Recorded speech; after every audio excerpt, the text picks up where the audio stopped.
Well, I'm sure you guys are aware of the situation that happened at TwitchCon with Emiru in her meet and greet line, which has been handled quite poorly from Twitch.tv. Nobody cares, mods. Guards! Kill them! She was fucked up. Yeah, so anyway, this is the 10th TwitchCon, I think. I think that's right. I think this is the 10th TwitchCon, and it's actually the 8th TwitchCon that I've been to, which is crazy to say. I was going to them, you know, since 2017 when they were in San Jose. It also is very possible that it'll be the final TwitchCon that I go to. At least, I'm going to add this, the NA TwitchCon. Because I think TwitchCon EU is a much different experience. I think the NA TwitchCon is a very, honestly, scary place to go to. And in the lead up to TwitchCon, there were a lot of people, including, you know, Cutie and Valkyrie, who were saying they didn't want to go. And they actually announced that they weren't going. They like formally, like I made a big announcement, like, hey, we're not going. It got like kind of viral. Like I saw it spread around with most people, I would argue, most people being like, yeah, that makes sense. That's reasonable. And a lot of people also shitting on them. A lot of people being like really fucking mean about it. But yeah, Pokey Ray, Cutie, afraid to attend TwitchCon due to safety concerns. They announced, I think they talked about it on like Wine About It, just because they didn't feel comfortable going, because Twitch is quite difficult to work with in terms of like bringing your own personal security, the security that they provide, the level that you would need for yourself to feel safe going to it. So they said they weren't going. Now, it's already passed, so I can say this. Cutie fucking lied. She tried to fully pull out of TwitchCon. Unfortunately, she had a couple of sponsored deliverables that she contractually had to do. So she actually had to go to TwitchCon, but said she wasn't going and went for a much shorter period of time than she was initially going to go. But I still was like, you know what? Fuck it. I've been to 7. Let's go to an 8th. I signed up to do 2 things. So I had like a Twitch Rivals event that I was doing. That was like a GeoGuessr thing with State Farm. And then I had a meet and greet. And the night before I was going to go down, literally while I am at the Dodgers game, there was an incident at Emiru's meet and greet line where a dude walks up to her. And this has been shared all over. It's not the most comfortable watch. I'm going to give you that warning right now. But for context, I think I should show you guys the video because it is important to talk about the failure Twitch had in the follow-up. Not only the follow-up, before and after their fuck-ups. I actually don't even want to click play. I might just keep it at this freeze frame. Where this viewer walks up to Emmy, forcibly hugs her, and then goes for a kiss on her. And eventually gets pushed by a security guard, but then fully let go. Is able to like run away and like leave the premise. And the security guard that pushed that guy away was also Emmy's own personal security, not the security that TwitchCon hired, you know, when they were told by numerous creators that they did not feel safe going to their event, to the point where, you know, people are going public saying they don't feel safe to go into their event. You know, Twitch is saying it's going to be good. It's going to be fine. We take security safely very seriously. It's not those security guards. It's Emmy's security guard. And then the dude, after doing that, just straight up walks away, which is crazy. And then Twitch's immediate response to this is that they gave the guy a 30-day ban, which E-Rob got for telling a viewer to fucking, that he was gonna fucking kill him and beat him in a fight in real life. It's the most like laughable punishment. Like, brother, it's not a punishment to be banned on Twitch for 30 days. Okay, can we just call a spade here? Low key, that is probably like a healthy thing to have happen to you. 30 days off of Twitch is not a punishment. Who gives a shit? Just permanently ban the guy. It's like that, you know, -1 viewer is not really changing the overall statistics of Twitch.tv. I think it's okay to run a permaban. I don't know why you even considered something otherwise. The conversation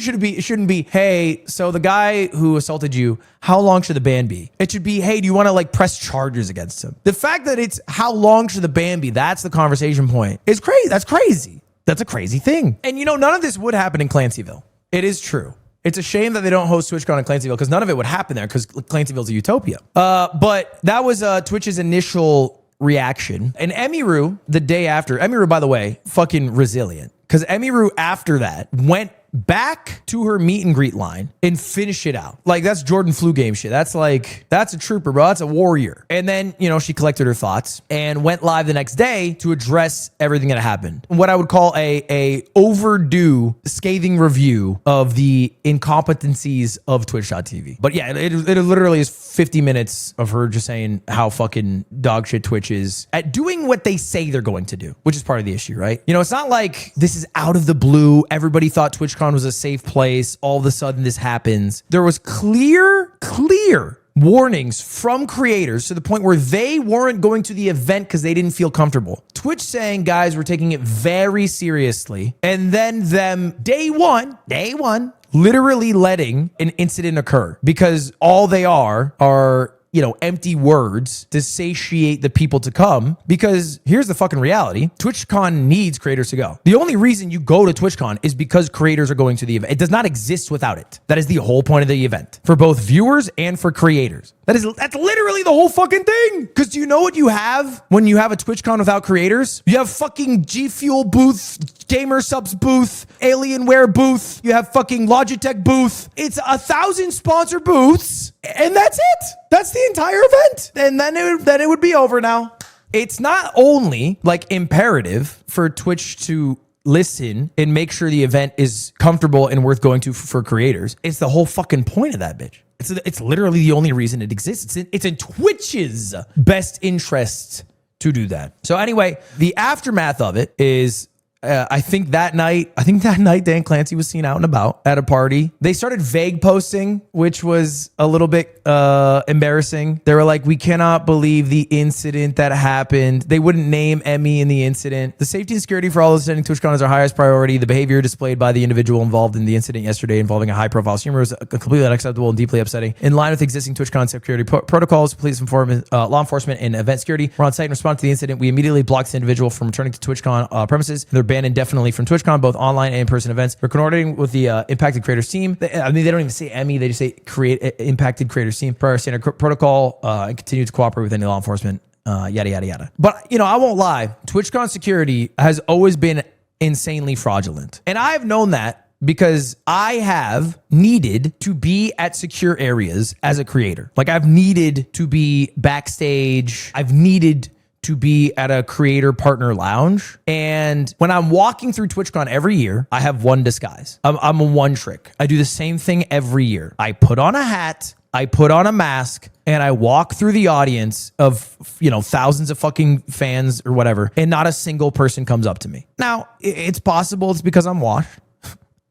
But I think the reality is, without my hairdo silhouette, the amount of people who recognize me plummets. And so, no badge, no recognition, literally like this, I'm able to get through secure points. So I know as a fact that other people are too. And it's tough because nowadays there's so many IRL streamers. Somebody with a fucking cameraman that follows them with a big ass camera and a big ass light. They just get to walk anywhere they want. It's almost like that, that old meme or that old Yes Theory like strategy where they would put on like a security vest, a high vis vest, and then they'd walk into any arena. The TwitchCon version of that is have a guy with a camera following you. If a guy with a camera follows you, you can go anywhere you want. You can go anywhere you fucking want. It doesn't matter. You are basically royalty at TwitchCon because they just assume you're the biggest streamer in the whole fucking world. You're big enough to have a big ass camera and a guy following you around, so you're probably big enough to be here. So their security is quite lackluster. Now, I will say the day I went is the day after this happened. They definitely, you could tell there was a tension in the room. They flipped a switch because the day I went, they clearly had some all hands meeting or some shit. Cause I pull up and I had my hat and mask. I had to do a short. I don't know if you guys saw, but I had to do a short showing that my disguise worked. So I wanted to go up to Cinna to take a picture with Cinna and hope that she wouldn't recognize me in the picture. So I see Cinna and she's going through some like back alleyway. It's not roped off from regular people, but it's just a way that you wouldn't normally walk. Kind of like what I did with Tyler One, exactly right. So I run up to Cinna and I go, Cinna, can I have a picture? There's a security guard next to her. I'm not even fucking lying, bro. Security next to Cinna stiff arms me. Not right now, bud. Cinna, upon seeing this, goes, "Oh, I'm so sorry. I love you." And then walks into some creator-only room. And so two things are apparent. One, she did not recognize that it was me because there's no universe Cinna would be yelling, "I love you" to me. What is this, 2017? Two, the security was told to level their shit up because God forbid something else happens. But it's annoying that this is the way the world works. Changes are only made after something bad happens. You can warn someone that something's bad is going to happen, but until it happens, nobody will make the action to actually do anything. Everything seems retroactive. There's not a lot of proactive safety and security that is taken. This is across the board, but it's crazy that even people who should have all the power, creators at TwitchCon, Twitch streamers are fucking useless. We can say this. They are fucking useless. They have very few skills. The one place on earth that they are important, and I can give them this. I can give us this. The one place on earth where important is TwitchCon. I can say this. That's the one place. Yeah. We're talking 1 week into the year, one place on earth where we are slightly, and I'm saying we with a big stretch. I am not the creator that is running TwitchCon. But Twitch streamers are, they should probably be listened to. I don't know what Twitch plans on doing in the wake of this. Twitch's success is very distant from their public perception right now. Because for all intents and purposes, Twitch is actually doing quite well. Not as much in 2025, I'll come clean. But they were doing quite well in 2024 and the start of this year. Are they? They were. They're actually kind of falling off a bit. They were doing quite well. But also, it's hard to tell because how well was real, how well was bots. But in terms of people who stream, like amount of streamers, watch time, those numbers have increased. But their public perception is that they're worse than they've ever been. Like their public perception is that Twitch is like in the fucking piss water dog shit ass company. And I think Dan Clancy's had a clear strategy ever since being named CEO, where he is personable, has personal relationships with creators, and that will help the image of Twitch because he understands what it is to be a streamer because he has streamed himself and has done streams with other people. But, more and more, what I think people actually want is just someone who's serious, no nonsense, who gets shit done. I don't think people are yearning for a CEO that is buddy with a creator. I think they're yearning for someone who will just fucking make action, get it done, lay down the law, and like do their job. I don't really know what the job of being a CEO is, to be fair. And I've met Dan, and I think Dan's a nice guy. He asked me if I wanted to play pickleball at TwitchCon. I said, no, I don't play pickleball, Dan.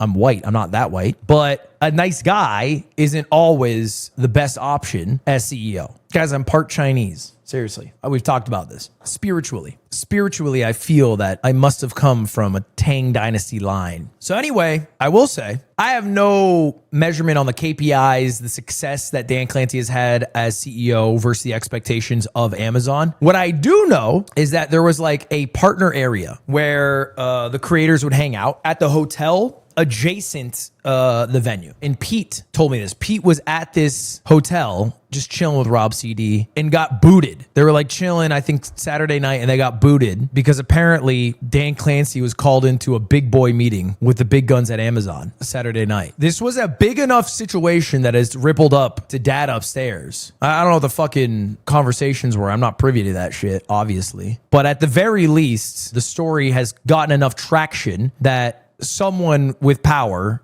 is asking for answers in, maybe change. Do you think they're upset? I'm not going to like speculate because I genuinely have no idea. I have zero idea, bro. It could be a shakeup in damn Clancyville. Twitch is under a lot of dumb hate campaigns, and this is the random shit.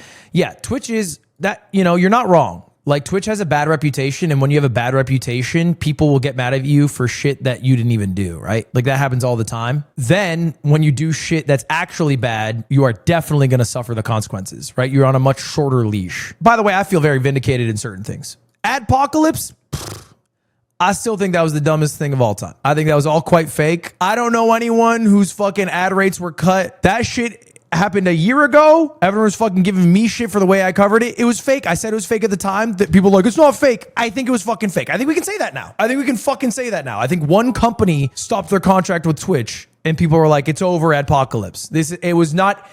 People don't remember what the YouTube adpocalypse was. The rate cuts that creator felt during the YouTube adpocalypse were life-changing. People are like peering at the thousands they make and they're like, maybe I made one less thousand this month. Like that was the adpocalypse. I don't think they're doing bad. Anyway, I thought about canning my meet and greet, and then I thought better of it. Like I set my boundaries before I came to the event of please don't fucking murder me, and you guys all respected that. So thank you very much. I appreciate that. That was really dope of you all. Our meet and greet line was insane to anyone who showed up. It was scheduled from 4 p.m. to 6 p.m. It didn't end until 7 p.m. because we had so many people to go through, and so that was dope. It's always very easy, right? Like Hassan fucking dog shock controversy seeps into me in my shit. Frankly, I don't know why. but it does. And it's an inevitability of what I do. And then I get a lot of shit online, and it can feel very overwhelming, right? It can feel very real when I post a fucking difficult game about climbing video and then someone's like, this is shocking. But when I meet 500 to 1,000 people in person, I'm not lying. Every person was cool. Every single person without fail was cool. Whether it was on the streets of San Diego, in the meet and greet line, or walking through the con, every single person, it was a good experience. And it's very cool. It's very heartwarming to be able to talk to people. Even though like a Twitch chat, you were talking. It's like it's different when someone's making that level of effort to meet. I'm able to like understand a bit about you guys or what's going on in your life or whatever. That felt nice. I appreciated that. I learned 3 things. 1, you guys really, really, really, really love tip to tip. That was the number 1 thing that people love. 2, I've inspired way too many people to stream, and I apologize. I think everyone before they start streaming watches. To be fair, I should have titled it something different. You should watch this before you start streaming, because so many streamers have used this video as like a Bible to follow, and so many partners, by the way. That was a cool thing. I would have partnered streamers come up to me saying that they watch his video, they wrote down their goals, all right, they didn't quit, and now they are successful enough to be partnered on Twitch, which is not an easy feat. It's not by any means an easy feat. Yeah, Black Point Max is probably the most impressive person to have watched it, but like that is the second biggest thing. And then the third thing that everyone kept doing is saying you're not that short in person, which I fucking know. I've been saying it for years. I've been saying it for literally years.